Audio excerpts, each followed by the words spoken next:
Haribol. So a little earlier, Ivishwar was speaking about a little program that we have going in the maximum security prison. And we had a really interesting meeting last Wednesday. We were speaking about something that, I also mentioned last week, how the Dalai Lama had made this observation that there were two factors required for happiness. One was to have purpose in your life, and the second was to serve others. These two things alone are really going to dramatically affect the amount of happiness that you will experience in this world. And we are in complete agreement with those principles. So some of these guys have been inside for like a long time, a really long time, and they're getting to the point where some of them are soon to be released. And there's this tremendous amount of anxiety and even fearfulness of what's going to happen when I get out. What is it going to be like for me? What are people going to relate to me about? And one of the things they're really afraid of is falling back into the same patterns as before and ending back in the same place. And when I spoke to them about the need to have a purpose in your life, there was this amazing amount of silence. And everybody was looking down, and you could see that they were really majorly examining their own minds and hearts. And there was this huge question mark on everybody's face. Like, what is my purpose for living? It's actually a real serious problem that people become so overly involved in social media and activities that make it so that we don't have to ask this question. I mean, if I'm busy and there's always so much stuff going on, my life is all full of stuff and cluttered, then I don't really have to think about this very much.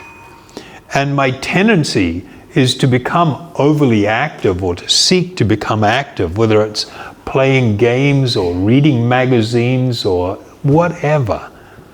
There's just unlimited numbers of activities that a person can become involved in. And what it does, though, it puts a wall around me. So I don't really have to think about things. I can just be lost in my busy little noisy world and not actually have to face this question. What is the purpose of my life? Well, this is two kind of questions. On one level, it's like, what is life all about? What's it for? But on a more practical level, it's really this question, what is my purpose? What's driving me? What is it that I am seeking? What is my purpose in life? There are a lot of really interesting studies done. And I was just looking at one that recently came out of Switzerland, where they examined people. And it was for the purpose of what makes people generous, What is it that drives people to want to share something? Because surely that's against what should be our nature, that the more I can get from myself, the better off I'm going to be, the happier maybe I'm going to be. This is, the general principle that we live by to different degrees. And so they did these tests on people, and it also included doing MRI scans on the brain when they were doing different things and talking about things and acting on things. And they've found a direct correlation between happiness and kindness or serving others. There's a direct connection between it. So this is not like some theoretical idea. And unfortunately, we are living in a time that is unlike any other time in history. The last 100 years, we've seen this incredible experiment with consumerism. And the ideas that we've developed that by more consumption, the more happy I can become. That consumption can fill all of my ills. This is like an absolute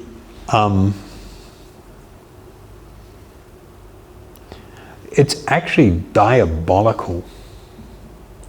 And it is going to always produce the opposite to what we seek. It's always going to do that. And unless there is some brave attempt by us as individuals to go back to a more spiritual life, a life of purpose and a life of service, there is no possibility of attaining actual happiness in this life. That's probably a pretty bold statement, but I can back that up.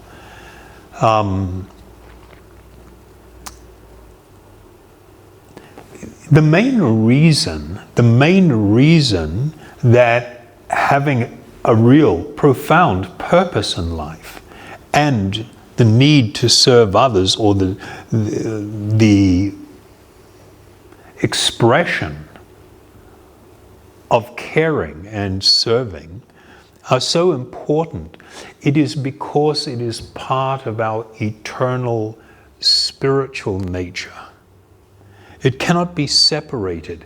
If we choose to try and live, to try and act and do something that is contrary to our eternal spiritual nature, then we may be able to acquire large amounts of money. We may be able to really stimulate our bodies and our senses and our minds, and to have all kinds of sensual eruptions. But none of that actually touches you in the core of your being. So these two principles, the principle of having purpose and of serving, are intimately tied to our eternal spiritual nature. And when we can again live in harmony with this nature, we will begin to experience tremendous joyfulness just from living. If we don't do this, if we buy into the dream that turns into a nightmare, that I can find happiness, I just need more stuff. I mean, we had this tremendous wave that came in the 70s. You had best-selling books with titles like Looking Out for Number One.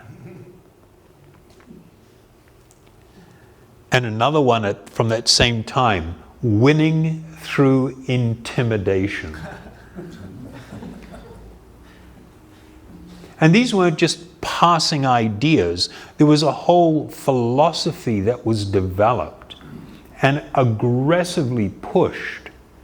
And what we see today in society is this influence from all of these really negative things that actually cannot lead to our well-being and our true happiness.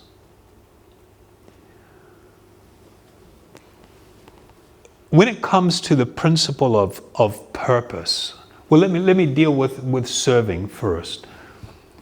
Being able to be of service, to be of help, to express kindness or generosity towards someone, to hold a hand, to help someone with something, even menial tasks and difficulties that we face in life. All of these are like really, really important. It's not like the action itself is that big a deal. A couple of things happen. One, the person who is receiving kindness becomes deeply touched, and it moves them to want to do the same or similar things. It engenders kindness. The other thing, though, is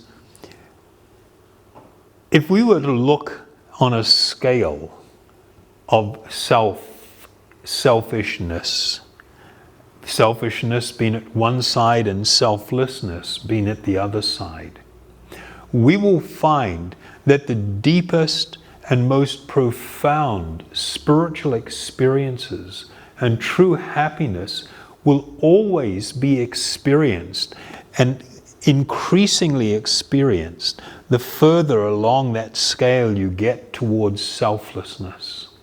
And the more you are moving towards selfishness, self-centered, it's about me, it's my life, what I want, then the more it takes you away from your spiritual nature. So while helping someone else, doing good for someone else, contributing money to some charity, giving of yourself, while it is not inherently spiritual per se, what it is doing is awakening, making it so you can become more in tune with your nature. When you can be concerned about something more than yourself, this is fantastic. This is amazing. This is wonderful. And the more you are able to grow that, the more spiritual development that takes place, and therefore the greater the spiritual happiness, the greater the spiritual experience. It is true that to give a little food to someone, to help someone who's in need of some money. I mean, I saw a couple of these YouTube videos someone showed me where some guy goes out in the street in America and he engages in acts of kindness to homeless people. And then he tests them. So one guy, he slipped a $100 bill. The guy was lying on a bench, sleeping, and he slipped it under a bag that he had his head on. So when the guy woke up, and they got cameras on him, hidden, and he sees it, and he's just like blown out. And so he goes, and they follow him. He goes to a store, and he buys, because it's getting cold, he buys a sleeping bag, and he buys a few other, a pillow and a couple of things. So if he's sleeping out on the bench, he's got somewhere to sleep. And then this guy, the guy that left the money, now approaches him and starts talking to the guy and says, he's got nowhere to stay, he's all alone in the city, he doesn't know what to do, and he's just, expresses his fear and anxiety, and that he is really, really hungry. He doesn't have money, and he needs money to eat. And after talking a while, and this guy listening to him, he told him, just wait here. He gets this sleeping bag, which was still all packed away, and he brings it back to the store and returns it. He gets the money and comes back and gives this guy the money because he felt so sorry for him. And there was another example, a guy, he did this, he rode off on his bike, and then it took like an hour and a half for the guy to get back. And what he did was pawned his bike, and with the money he got for pawning the bike, he gave it to this other guy that was in distress. The guy wasn't homeless or anything, but he was in distress, and it was just like, the guy that makes these videos, he just is so blown out at how people that have less in life, they know what it is to suffer, and they just can't stand to see other people suffering. And so if they've got something that even may be precious to them, they'll go and sell it to try and help someone else out. And the guy's going, well, what about you? And you're going, it's okay, I'll get by. I've always got by, And then, of course, in the end, the guy reveals what it's all about and helps them out. But it's very touching to see these things. And unfortunately, in the world that we live, we have become increasingly disassociated from one another. We have become increasingly disassociated from the Lord within our own heart.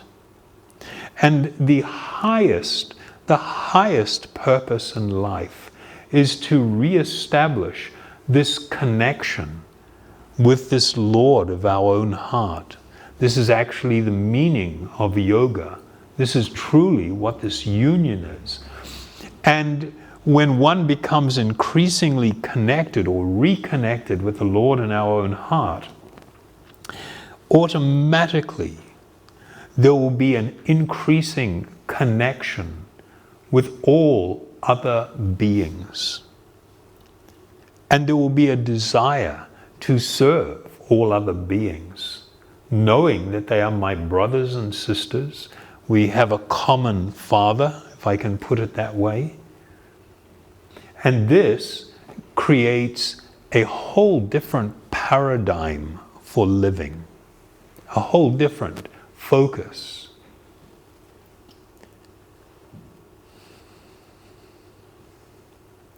You see old people sometimes who may have lived a busy, active life, a lot of things, and people want to live. Now everybody lives on their cell phone. The old days it used to be you lived in your photograph albums, you pull them out and, oh, remember this, and remember when we did this, and in this vain, it's a vain attempt to find purpose in my life and what I did.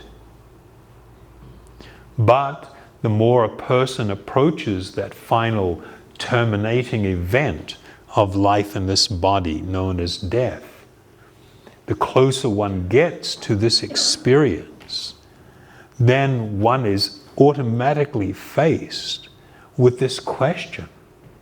We don't think very much about older people. We don't feel very connected to them.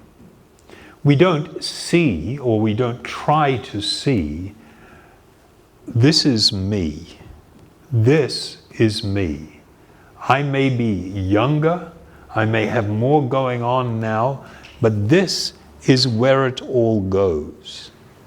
And if we are not able to find in our life true purpose, and it's principally spiritual purpose, if we cannot connect with others, all others, not just those you like, but all living beings, if I cannot feel love and compassion and concern for all living beings, then in truth, I have not yet become truly human.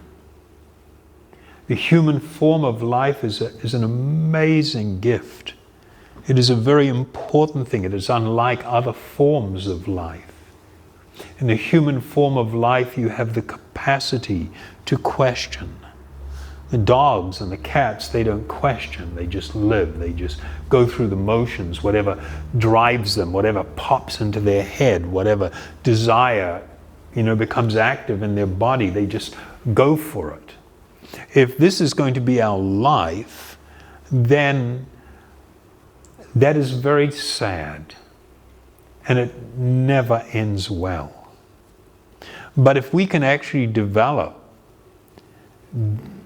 a genuine purpose, if we can fulfill the purpose of human existence, which is this reconnection of this relationship with the Supreme, the Lord within my own heart, and to feel this intimacy and care for all others.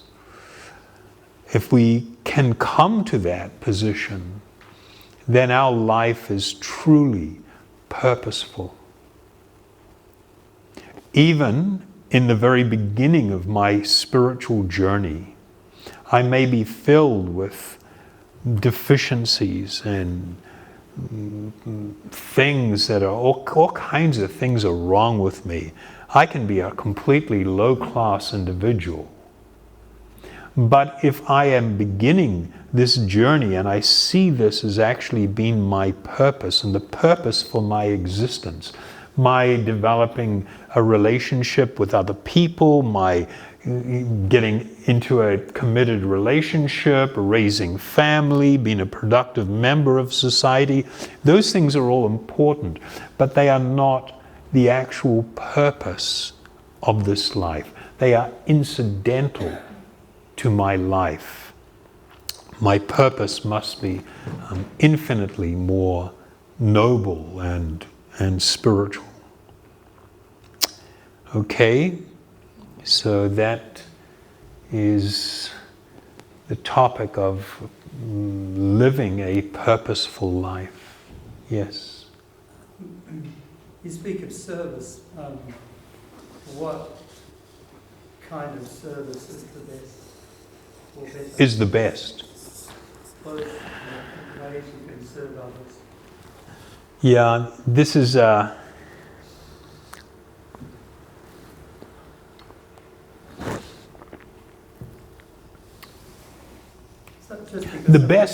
best service that you can perform for anyone is to having yourself cultivated the vision that each person is a spiritual personality temporarily residing within that body. And if I can help that person come to that appreciation themselves in whatever way, to whatever level, and to begin to live on this understanding that I am an eternal spiritual being. This life in this body is something that it's passing by. It's something that I'm doing. And to encourage them to actively seek to reconnect with the Lord in their own heart. This is the highest service that you can perform. Because if a person comes to that realization and experience, they will taste eternal happiness. They will taste a form of an amazing blissfulness that cannot be compared to any other experience in this world. But it doesn't mean that that's the only thing. Sometimes people go to an extreme because of a lack of understanding, where they just want to be focused so-called on spiritual solutions for people. And they neglect the fact that the guy might have fallen over and skinned their knee on the thing and they need a hand up, or maybe they need a ride somewhere, they need help, they maybe don't have money to, you can help them with, fixing the injury or whatever. I mean, to connect with people in a mood of kindness and service will make it so that you yourself will accelerate your spiritual growth. So that service is the whole spectrum of activity. But the highest one is to help people come to that platform of true spiritual realization and experience. Okay? Thank you very much, folks, for giving me the opportunity to speak. It's always a wonderful experience to be able to share the great and valuable gifts that I have received. So I am very indebted to you all for that opportunity.